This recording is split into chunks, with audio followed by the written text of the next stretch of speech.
하나님 말씀 함께 봅니다. 함께 보실 하나님 말씀은 누가복음 18장 24절에서 27절 말씀입니다.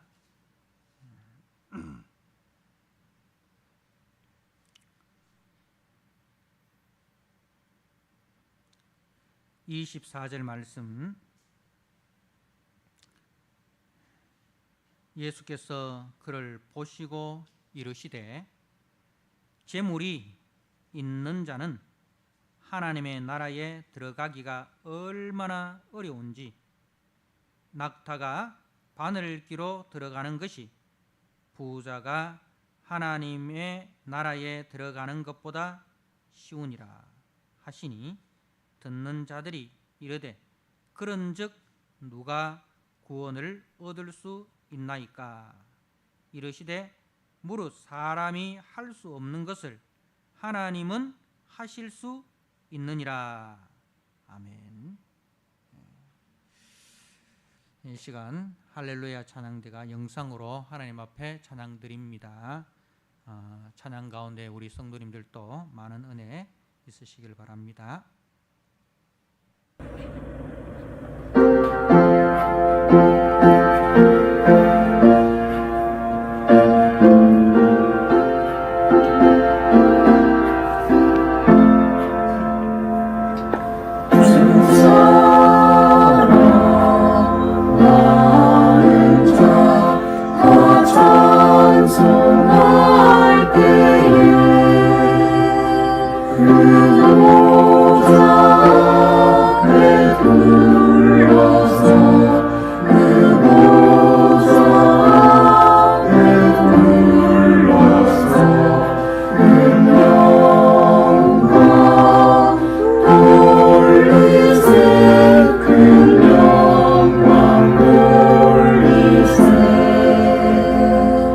저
하나님만이 할 수 있다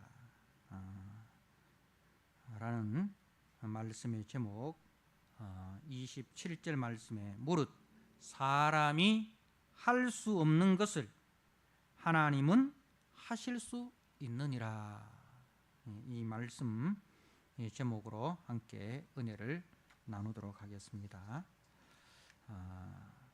예수님을 찾아온 이 부자 관원은 자신이 생각할 때도, 그리고 그 주변 사람들이 생각할 때도 참 의로운 사람이고 경건한 사람이었습니다.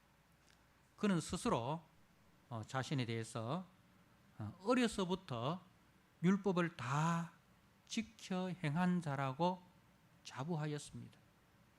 여러분, 이 정도 고백할 수 있는 사람 잘 없습니다. 그죠? 그리고 세상적으로도 그는 이제 큰 부자였고 또 관리였고 또 어려서부터 율법을 지켜 행하는 바리새인으로서 선망의 대상이었습니다. 참 우리가 대부분 기도할 때 영혼이 잘된 같이 범사가 잘되고 강건하기를 원한다, 그렇게 축복 기도를 많이 하지 않습니까? 그러니까 정말 영적으로나 또 육적으로나 참 모든 것을 다 이룬 사람이고 모든 것을 다 가진 사람처럼 그렇게 보여집니다. 그래서 이 사람이 예수님 앞에 나와서 하는 그 질문, 선한 선생님이여 내가 무엇을 하여야 영생을 얻으리까? 이것은 질문처럼 보이지만은 질문을 과장한 자기 자랑이다 라고 볼 수가 있습니다. 나는 당신과 같이 선한 사람이고 그리고 이미 영생을 얻은 사람이고 하나님 나라에 상이 많은 사람이다. 그렇게 자기를 자랑하고 있는 것입니다. 참 이 부자 관원의 말이 예수님 보시기에는 정말 치료받아야 할 그런 영적 질병에 걸린 사람입니다. 병원에 와서 의사 앞에 와서 자기의 건강을 자랑하고 있는 겁니다. 의사 앞에 와서 자기가 얼마나 건강한 사람인지, 나는 병원에 올 필요가 없는 사람이다 라고 말하는 것과 같은 거예요. 그래서 우리 마음을 아시는 우리 주님께서 그 사람에게 당신이 얼마나 심각한 영적 질병에 걸려 있는지, 그야말로 죽음에 이르는 병에 걸려 있는지를 주님께서 알려줄 필요가 있는 것입니다.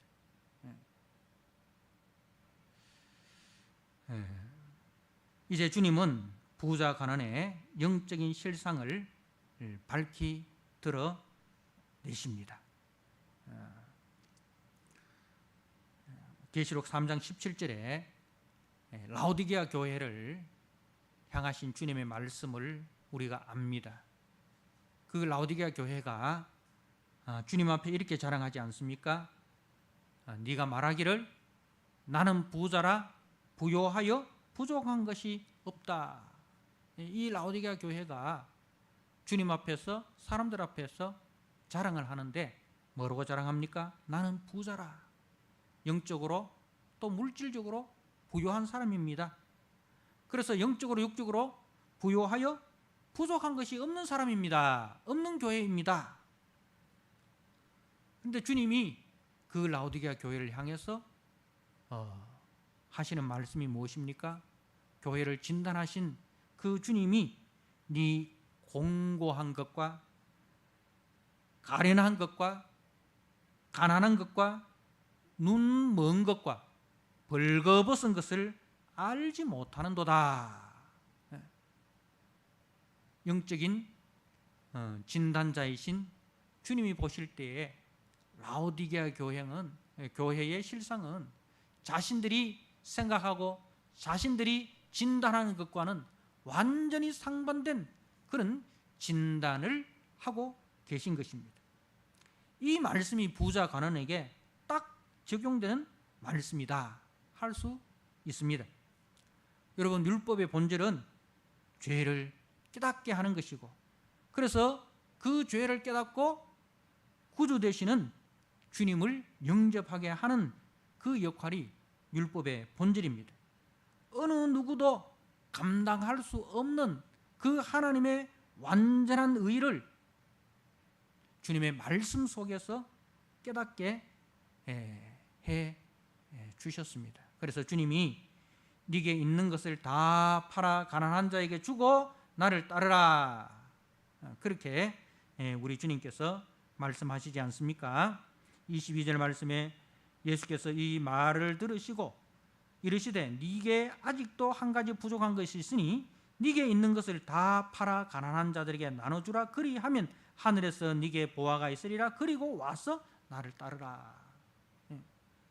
자, 우리는 이것을 세 가지로 나눠 생각을 해볼 수 있습니다. 네게 있는 것, 네게 있는 것. 자, 여러분, 우리에게 있는 것은 다 누구 것입니까? 내 것입니까? 주님이 주신 것입니까? 그 소유의 주인이 누구냐고요? 부자 청년은 내게 있는 것, 그것이 전부 다 자기의 선행의 결과로 주어진 보상이고 축복이고, 그래서 그것이 자기가 마땅히 가져야 하고 누려야 하는 자기 것이라고 생각을 하고 있습니다. 그런데 주님은 네게 있는 것, 그것의 주인이 네가 아니라 하나님이시다. 네 모든 소유가 다 하나님이 주신 은혜이고 선물임을 인정하고, 그리고 그 은혜를 주시고 선물을 주신 하나님을 하나님답게 합당하게 대우하고 있느냐, 그것을 묻고 있습니다. 네게 있는 것. 여러분 자신들에게 한번 물어보십시오. 여러분이 소유하고 있는 그 모든 것이 여러분의 것입니까? 하나님이 주신 은혜고 하나님이 주신 축복. 그래서 내게 있는 모든 것이 내 것이 아니고 하나님의 것입니다. 이 고백이 구원받은 자들의 고백입니다. 그런데 이 부자 청년은 내게 있는 모든 것이 내 것입니다. 내 것입니다. 그 소유주가 하나님이 아니라 내 것입니다. 소유주는 바로 나입니다.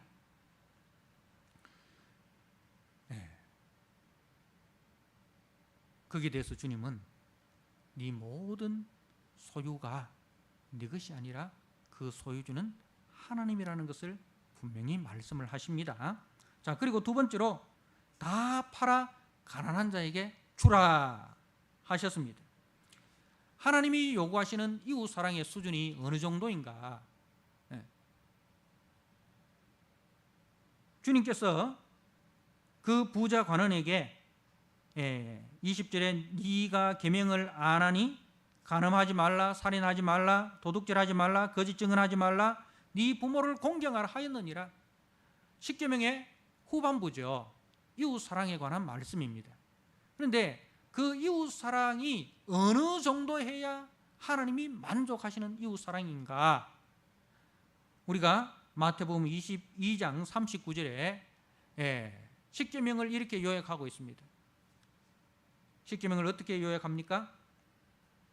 네 이웃을 네 자신같이 사랑하라. 네 이웃을 네 자신같이 사랑하라. 네 몸같이 사랑하라. 이렇게 했습니다. 여러분, 내 이웃을 어느 정도 사랑해야 주님이 만족하시느냐? 이웃을 내 몸같이 사랑하는 거죠. 내 몸같이 사랑하는 겁니다. 여러분, 여러분의 몸이 힘들 때, 여러분의 몸이 아플 때, 여러분의 모든 관심은 여러분의 몸에 집중을 합니다. 그죠? 여러분의 몸에 집중합니다. 그것처럼 이웃이 힘들 때, 이웃의 몸이 힘들 때 여러분의 관심이 여러분에게 집중하는 것만큼 그렇게 집중할 수 있습니까? 여러분에게 아낌없는 사랑을 베풀고 아낌없는 것을 다 여러분의 몸을 위해서 하듯이 그렇게 이웃을 위해서 할 수 있습니까?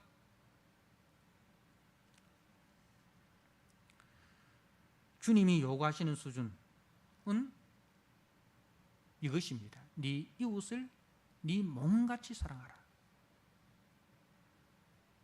그렇게 할 수 있는 분이 누구밖에 없습니까? 우리 주 예수 그리스도밖에 없습니다.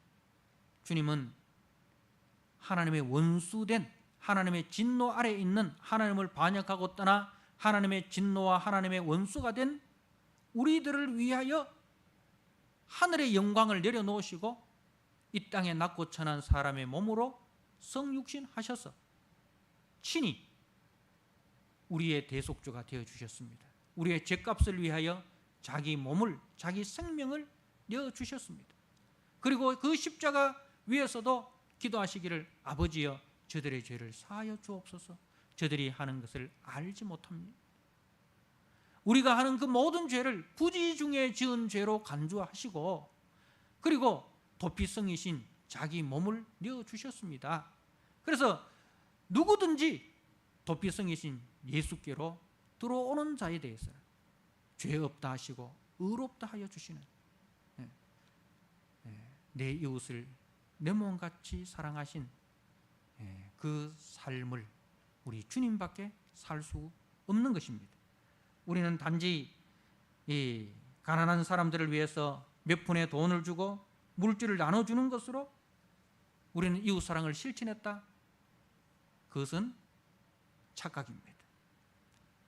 자, 이 말씀 앞에 우리는 어떻게 해야 됩니까? 부자 청년은 어떻게 해야 됩니까? 주님의 말씀을 듣고 보니 정말 내가 죄인입니다. 나는 의로운 자라고 생각했는데 주님의 말씀을 듣고 보니 주님의 말씀의 빛 아래에서 내 자신을 돌아보니 나는 윗선자였습니다. 지금까지 나의 의와 경건은 윗선과 거짓이었습니다. 라고 고백해야 할 것입니다. 자, 그리고 주님께서는 나를 따르라 하셨습니다. 주님은 우리가 모방할 수 있는 도덕적인 스승이 아니라 우리 죄를 위해서 자신의 몸을 내어주신 우리의 구원자이십니다. 그 주님을 따르라 우리의 대속주시며 그래서 우리가 믿고 순종해야 될 하나님이심을 네가 아느냐? 내가 누군지 아느냐? 네가 모방할 수 있는 그런 도덕적인 스승이 아니야. 나는 너의 구원자야. 너의 하나님이야. 그런데 주님의 정확한 진단 앞에 이 부자 청년은 어떻게 합니까?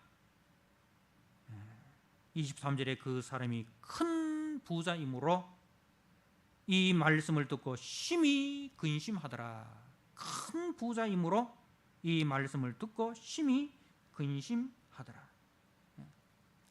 주님 앞에서 지금까지 쌓아온 그의 소유, 자기의 경건, 이것이 아무런 구원에 있어서 아무런 도움이 되지 못한다는 것을 알았습니다. 재물은 단지 물질만을 말하는 것이 아닙니다. 그 사람의 소유, 다시 말해서 지금까지 쌓아온 물질과 더불어 영적 의의와 경건과 선행과 인격, 이런 모든 것을 말하는 거예요.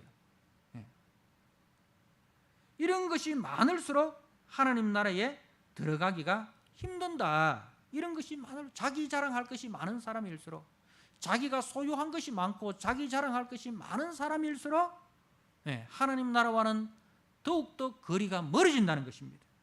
그래서 재물이 있는 자는 하나님의 나라에 들어가기가 얼마나 어려운지, 자기 의와 자기 자랑할 것이 많은, 자기 소유가 많은 사람은, 자기 자랑할 것이 많은 사람, 이런 사람은 하나님 나라에 들어가기가 얼마나 어려운지, 낙타가 바늘귀로 들어가는 것이 부자가 하나님의 나라에 들어가는 것보다 쉬우니라, 이렇게 했어요. 여러분, 낙타가 바늘귀로 어디 들어가겠습니까? 그 큰 낙타가 바늘귀에 들어갈 수 있습니까? 없습니까? 못 들어갑니다. 그것처럼 부자가 하나님 나라에 들어가는 것이 어렵다. 부자가 하나님 나라에 들어가는 것이 그것보다도 낙타가 바늘귀로 들어가는 것이 쉽다. 이 말은, 여러분, 부자는 절대로 하나님 나라 못 들어간다, 가난해야 하나님 나라 들어간다, 그런 뜻이 아닙니다. 사람의 힘으로는 할 수 없다, 이 말입니다. 사람의 힘으로는 할 수 없다, 이 말입니다.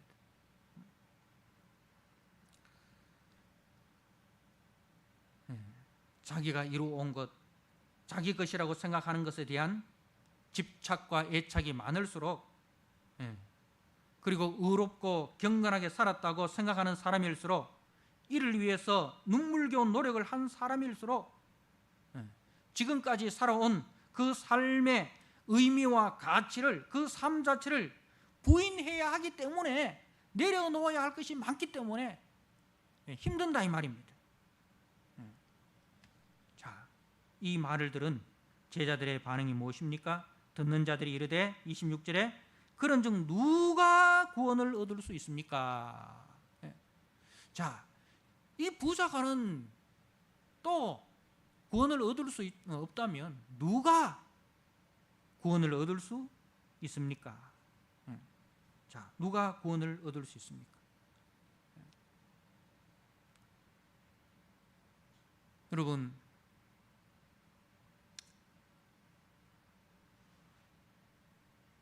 우리는 자신의 모든 것을 내려놓고 구원받은 한 사람을 성경에서 봅니다. 성경은 그 사람을 우리에게 소개하고 있습니다. 바울이라는 사람입니다. 자, 바울이 어떻게 예수님을 나의 주, 나의 하나님으로 고백하고 영접을 하였습니까?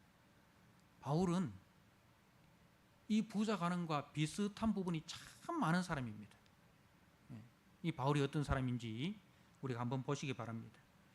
빌립보서 3장입니다. 바울이 이 부자 관원과 얼마나 유사한 사람인지를 한번 보도록 하겠습니다. 빌립보서 3장 4절 말씀입니다. 그러나 나도 육체를 신뢰할 만하며 만일 누구든지 다른 이가 육체를 신뢰할 것이 있는 줄로 생각하면 나는 더욱 그러하리니, 육체를 신뢰할 만하다, 이 말은 자랑할 것이 많다, 이 말입니다. 물질적으로나 또 영적으로나 이렇게 자랑할 것이 많은 사람이다. 자, 그 자랑이 어떤 것인지 한번 보세요. 5절 6절입니다. 빌립보서 3장 5절 6절. 나는 8일 만에 할례를 받고, 이 말은 나는 정통 유대인이다, 이 말입니다. 정통 유대인이다. 우리 조상 때부터 대대로 유대인 혈통이다는 겁니다. 이스라엘 족속이요, 베냐민 지파요, 히브리인 중에 히브리인이요, 율법으로는 바리새인이요, 열심으로는 교회를 박해하고 율법의 의로는 흠이 없는 자로다. 이렇게 자기가 과거에 그렇게 생각을 했다 이 말입니다. 과거에 예수를 만나기 전에 이것을 자랑했다 이 말입니다. 그야말로 세상 사람들 보기에 완벽한 사람입니다. 의로운 사람입니다. 흠이 없는 사람입니다. 자, 그런데 이 사람이 어떻게 바뀌어졌습니까? 7절에 그러나 무엇이든지 내게 유익하던 것을 내가 그리스도를 위하여 다 해로 여길 뿐더러 또한 모든 것을 해로 여기면 내 주 그리스도 예수를 아는 지식이 가장 고상하기 때문이라.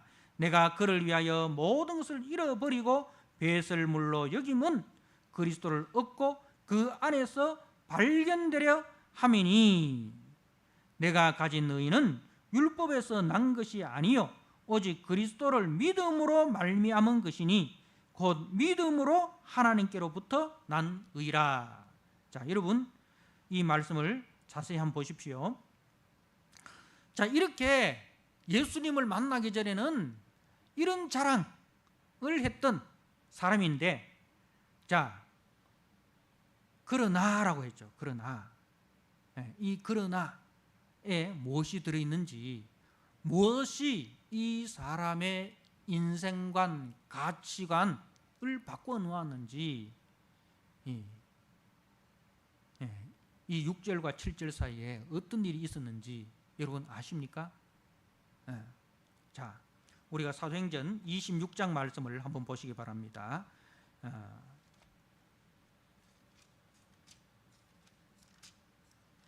사도행전 26장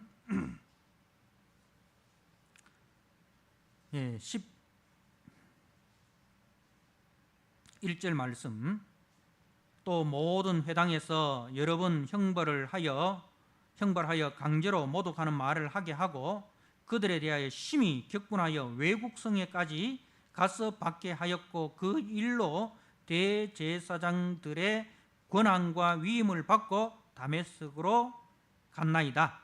왕이여 정오가 되어, 정오라는 것은 해가 가장 밝게 빛나는 때 아닙니까? 그죠? 정오. 해가 중천에 딱 떠 있는 해가 가장 밝게 빛나는 때를 말합니다. 정오가 되어 길에서 보니 하늘로부터 해보다 더 밝은 빛이 나와 내 동행들을 둘러 비추는지라.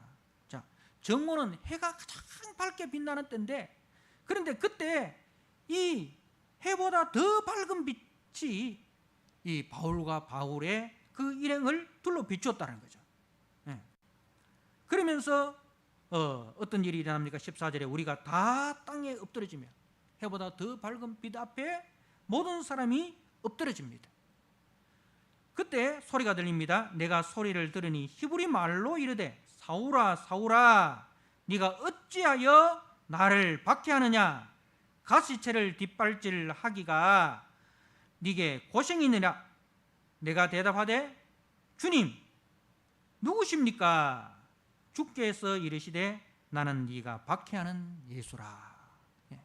그러니 해보다 더 밝은 빛이, 빛의 주체가 누구십니까? 그분이 누구십니까? 예수님입니다. 자, 그런데 이 예수님을 이제 바울이 또 어떻게 소개하는지를 다른 데서 한번 보도록 하겠습니다. 고린도후서 4장입니다. 고린도후서 4장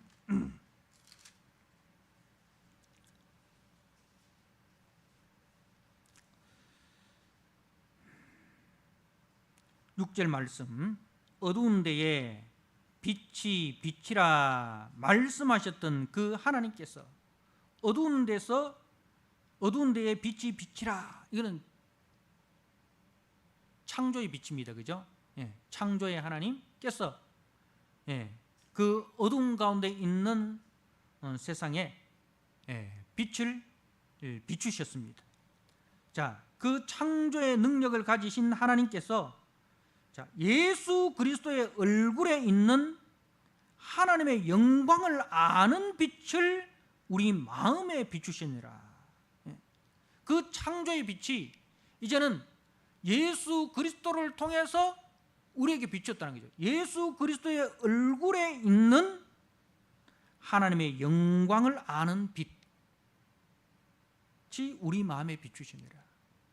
사도행전 26장에 바울의 마음에 비추셨어요. 그죠? 해보다 더 밝은 빛이 그 바울의 마음에 탁 비춰졌습니다. 자, 그랬을 때에 7절에 우리가 이 보배를 질그릇에 가졌으니, 이 보배를 질그릇에 가졌으니. 자, 여러분 아까 우리가 빌립보서 3장에 바울이 육체의 일을 자랑했습니다. 그죠? 8일 만에 할례를 받고 나는 히브리인이고 베냐민 집하고 뭐 그죠? 율법의 의로는 흠이 없는 자고 뭐 이런 거 그죠? 그것들이 자기는 보배인 줄 알았어요. 그걸 자랑했습니다. 그죠? 그걸 자랑했어요. 그게 보배인 줄 알고 그걸 자랑했어요. 그런데 그 바울에게 해보다 더 밝은 빛, 그리스도 예수의 얼굴에 있는 하나님을 아는 영광의 빛이 바울의 마음에 비치니까 바울이 깨달은 거예요. 다시 말해서 바울이 어둠 속에 있었다 이 말입니다. 어둠 가운데서 자기가 보배 아닌 것을 보배로 착각하고 있은 거예요. 그것을 바울이 뭐라고 이야기합니까? 배설물이라 이야기합니다. 배설물이라. 배설물을 뭐로 여겼다? 보배로 여기고 있었다. 근데 그리스도를 만나기 전에는 그게 보배인 줄 알았는데 그리스도를 만나고 보니까 그거는 뭐였습니까? 배설물이었다는 거죠. 배설물을 가지고 자기는 보배로 착각하고 있었다는 거예요.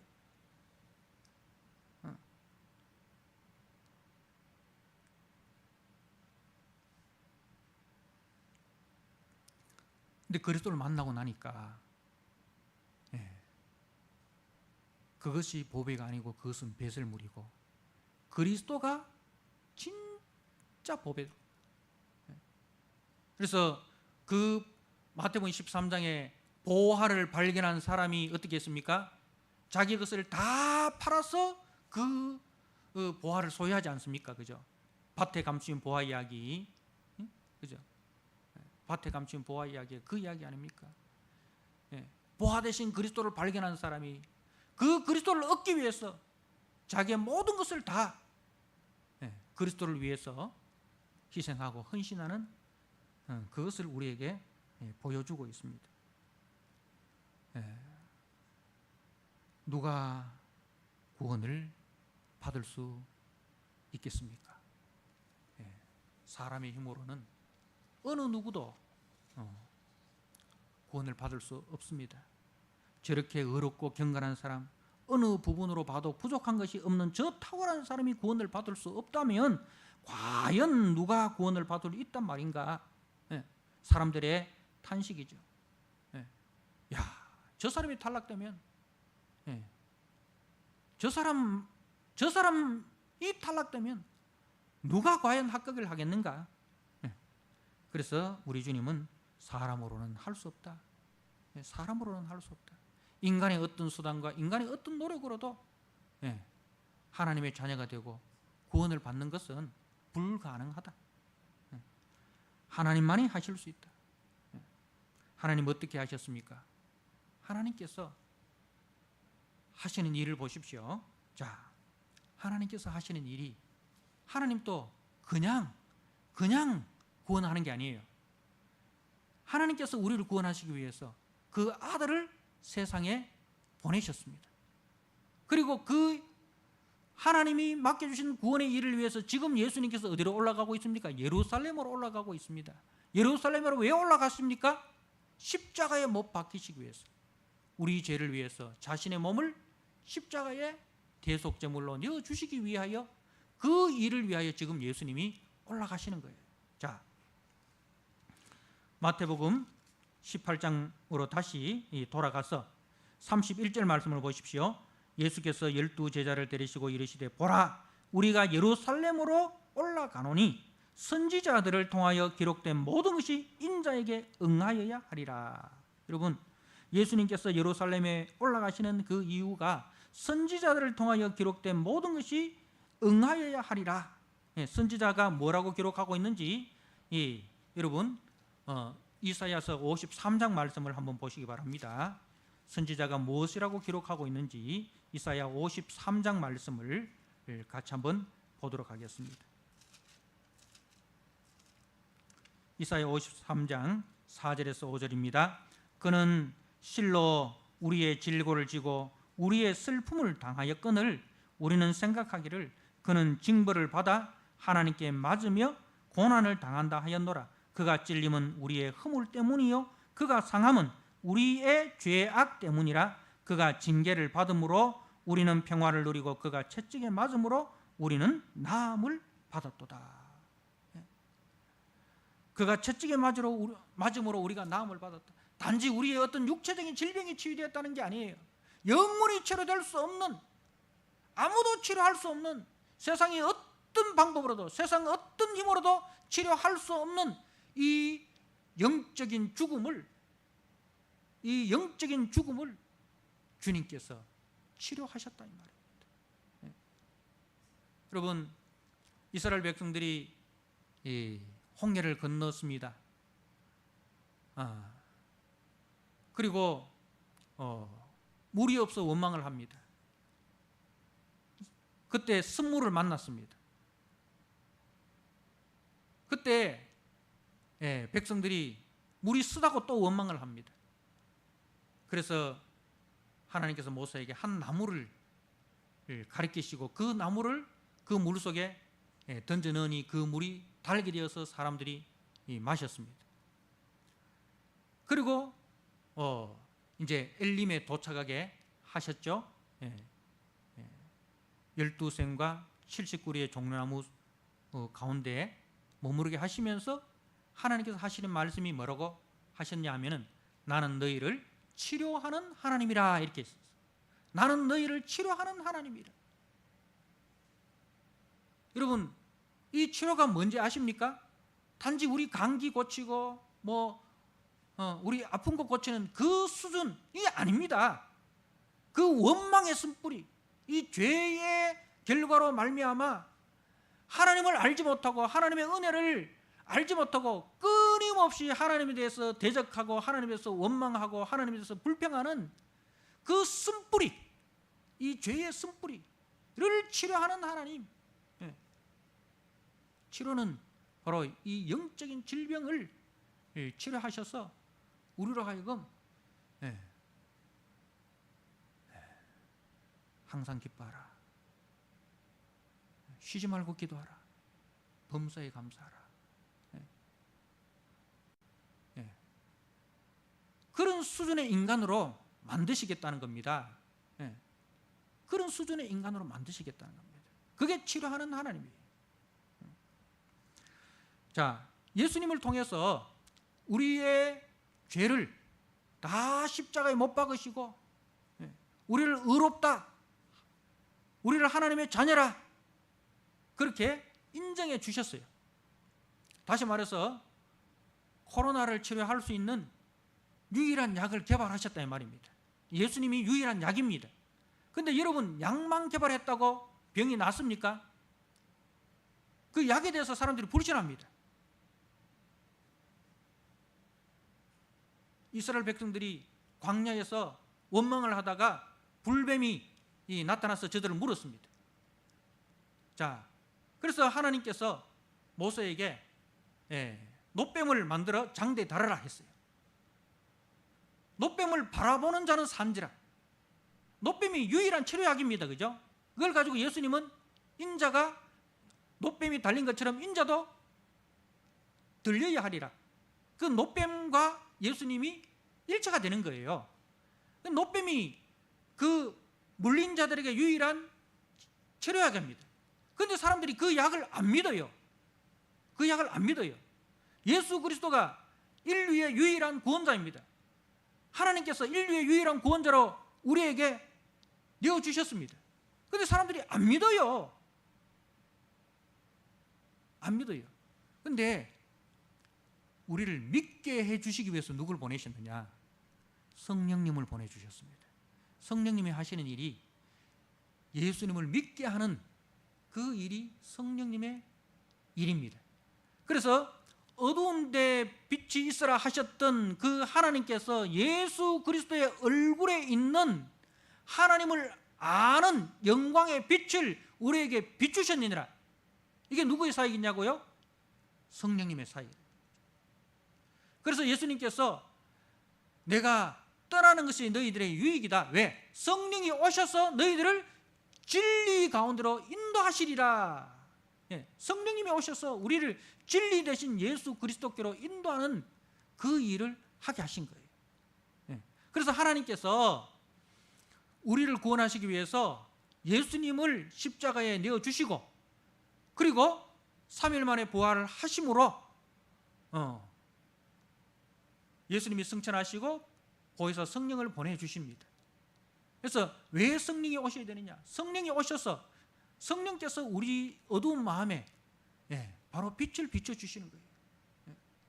그래서 우리가 성령을 통해서 예수가 그리스도인 줄 알고 우리가 죄인인 줄 알고 우리의 죄를 위해서 하나님께서 예수 그리스도를 보내주심을 알고 믿게 되는 것, 이게 전부 다 성령님의 역사입니다. 그러면 성령을 받은 사람들은 이제 어떻게 살아갑니까? 바울이 어떻게 살았습니까? 나의 달려갈 길과 주 예수께 받은 사명 곧 하나님의 은혜의 복음 전하는 일을 마치려 하면은 내 생명을 조금도 귀한 것으로 여기지 아니하노라. 성령을 받은 사람들의 특징이 무엇입니까? 남은 인생을 그리스도께 헌신하는 것입니다. 남은 인생을 그리스도의 나라와 그리스도의 의를 위해서 충성 헌신을 다 하는 것입니다. 그것이 성령 받은 사람의 특징입니다. 그러고 난 이후에 뭐라고 이야기합니까? 뭐라고 이야기합니까? 한번 보십시오. 디모데전서 1장 말씀을 한번 보시기 바랍니다.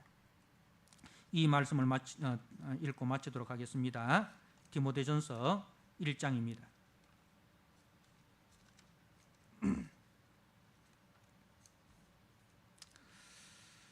1장 12절 말씀.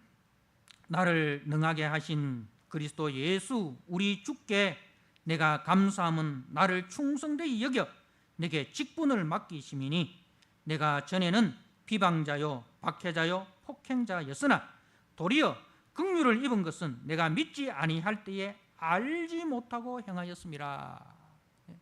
바울이 행한 그 모든 죄악을 우리 주님이 뭐라고 인정해 주신다고요? 알지 못하고 행한 죄, 부지 중에 지은 죄로 여겨주시고 그리고 부지 중에 지은 죄를 용서받을 수 있는 도피성 우리 주님을 보내주신 것이죠. 부지 중에 지은 죄라고 이렇게 인정해 주십니다. 자, 그래서 14절에 우리 주의 은혜가 그리스도 예수 안에 있는 믿음과 사랑과 함께 넘치도록 풍성하셨도다. 믿보다 모든 사람이 받을 만한 이 말이여. 믿보다 모든 사람이 받을 만한 이 말이여. 그 모든 사람이 받아야 할 이 말이 뭡니까? 그리스도 예수께서 죄인을 구원하시려고 세상에 임하셨다 하였도다. 죄인 중에 내가 괴순이라. 죄인 중에 내가 괴순이라. 사랑하는 성도 여러분, 그리스도를 만나고 난 이후에 자기가 뭐였습니까? 죄인 중에 괴수된 나를 발견하였습니다. 죄인 중에 괴수된 나를 위하여 하나님이 독생자 예수를 보내셨다는 그 놀라운 은혜를 깨달았습니다. 그리해서 바울이 마지막으로 이제 이렇게 권면합니다. 6장 11절 말씀. 오직 너 하나님의 사람아 이것을 피하고 의와 경건과 믿음과 사랑과 인내와 온유를 따르며 믿음의 선한 싸움을 싸우라. 영생을 취하라. 이를 위하여 네가 부름을 받았고 많은 증인 앞에서 선한 증언을 하였도다. 사랑하는 성도 여러분, 이제 하나님만이 하실 수 있는 그 구원을 받은 우리가 나아가야 할 삶은 무엇입니까? 믿음의 선한 싸움을 싸우라. 영생을 취하라. 이를 위하여 네가 부름을 받았고. 여러분이 왜 부름 받은지 아십니까? 부름 받은 이유와 목적이 어딘지 아십니까?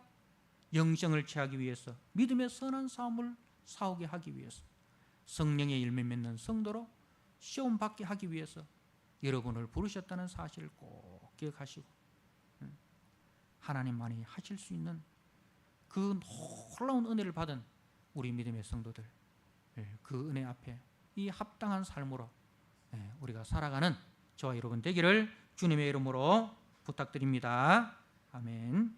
하나님 아버지, 사람으로는 할 수 없는 그 일, 우리 주님이 예수 그리스도의 십자가 보혈을 통하여 우리를 죄와 사망 가운데서 구속하시고, 성령님을 통하여 우리 가운데 예수 그리스도의 얼굴에 있는 하나님의 영광을 아는 빛을 우리 마음에 비춰 주셨습니다. 그 빛으로 말미암아 우리가 썩어질 것의 종로로 하였음을 깨닫고 참 보배 되신 예수님을 나의 주, 나의 하나님으로 고백하게 하시니 감사합니다. 이제 성령의 인도하심을 따라서 믿음의 선한 싸움을 싸우고 영생을 취하는 이 삶을 우리가 힘써 살아가게 하여 주시옵소서.